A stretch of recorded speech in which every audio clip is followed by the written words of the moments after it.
mais bi ma ñëwee ba Dakar dem centre de formation gis réalité football après dem Metz à un moment dama douté woon quoi parce que bi ma egsee Metz un mois après dama gaañu quoi dama nar a opérer xaw ma lan mooy opération et tout bi ma opéré sama fii addicteur et tout dama douté tuuti pour dire vrai douté naa tuuti je pense dama ne man ok je pense pas que damay bi ma gaañoo et tout damay naan fii est-ce que mun naa je pense pas que damay egg niveau boobu quoi mais l'essentiel mooy xaaral ma wër quoi su ma wëree je vais essayer tout faire pour jouer même Ligue 2 sax ça va quoi.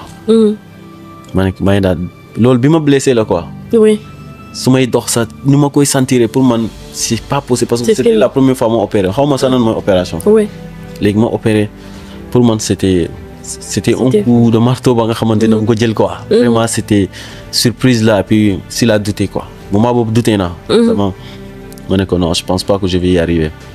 après bi ma commencé jouer dama commencé xam nga presque 6 mois yëpp joué ma après ñëw Sénégal def fa 2-3 semaines après delluwaat léegi préparation bi dama ko war a commencé ak équipe réserve bi.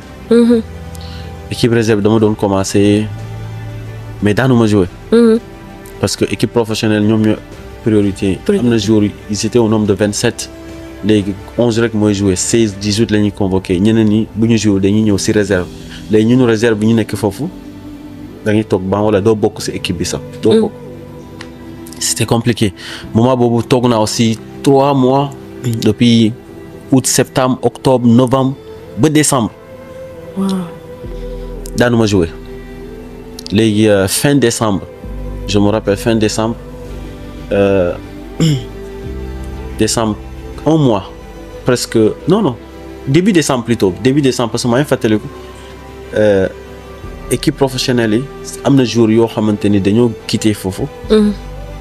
parce que janvier la Coupe d'Afrique des Nations. léegi am na ay Maliens am na ay quelques Congolais ñu jógee suñu équipe bi après dem Coupe d'Afrique léegi Ligue 2 du arrêté day continuer. léegi ñu doon wàcc ñëw si CFA yi. wàccatuñu des nañu parce que ñeneen ñi dem na place am na.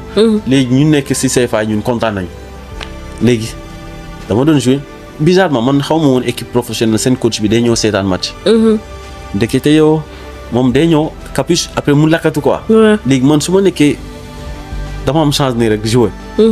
léegi bi ma jouer yàlla dimbale ma dugal may passe décisive may dugal may waaw damay defar match bu baax léegi benn jour dama tëdd nii rek maa ngi tëdd sama néeg. ba ay dama doon sama néeg bi ma demee sama néeg tellement que j'ai envie de réussir bi ma commencé jouer ma ne y a moyen dama gaañoo moo tax mais je pense que je vais tout faire. maa ngi ñëwaat. après benn jour maa ngi sama néeg maa ngi fàttali dama nekkoon di def abdo guddi yàlla rek maa ngi abdo sama téléphone sonné rek ma xool Olivier Perrin coach ki ma jëlee Sénégal yóbbu ma France ku ñëw détection joueurs yi. oui mu woo ma ay côté 23h yooyu ma taxawantu ñëw rek. Allô Sadio, on vient de m'appeler, je pense que demain tu vas aller jouer, tu vas t'entraîner avec l'équipe pro. Oh papa guddi yëpp nelaw ma ko guddi yëpp ma ne ko man mu ne ma waaw mu ne parce que le coach il t'a vu jouer les 3-4 derniers matchs que tu as fait, tu as été excellent. Après si la dem équipe professionnelle. léegi bi ma nekkee équipe professionnelle sama première convocation jëluñu ma man garaawul kontaan naa dem fekk ma dem entraîner rek kontaan naa. deuxième match aussi c'était à l'extérieur jëluñu ma ñibbi si pro léegi si CFA équipe deuxième bi après boobu damay jouer léegi.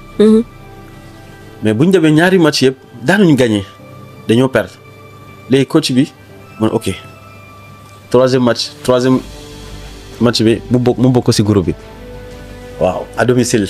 Metz Saint-Symphorien maa ngi fàttali stade bi noonu la tudd. léegi ñu joué contre Bastia 0-0 Bastia moo nekkoon première. si Ligue 2 ñoo nekkoon si kaw léegi ñu joué à domicile 15 minutes maa ngi fàttali à la 75e minute yooyu quoi. laa dugg léegi bi ma duggee mooy accéléré ma def match bu baax ma créé penalty léegi je pense le jour bi ma duggee si après si la nekk ñoom am na gars yi bu ñu ñibbisee Coupe d'Afrique bi rek ma jël seen place duggatuñu si équipe bi après maa ngi foofu rek après Jeux olympiques mu ngi waaj a jot après si lañ ma convoqué aussi équipe nationale. ñu dem préparer ñu dem match amical après dem Jeux olympiques aussi.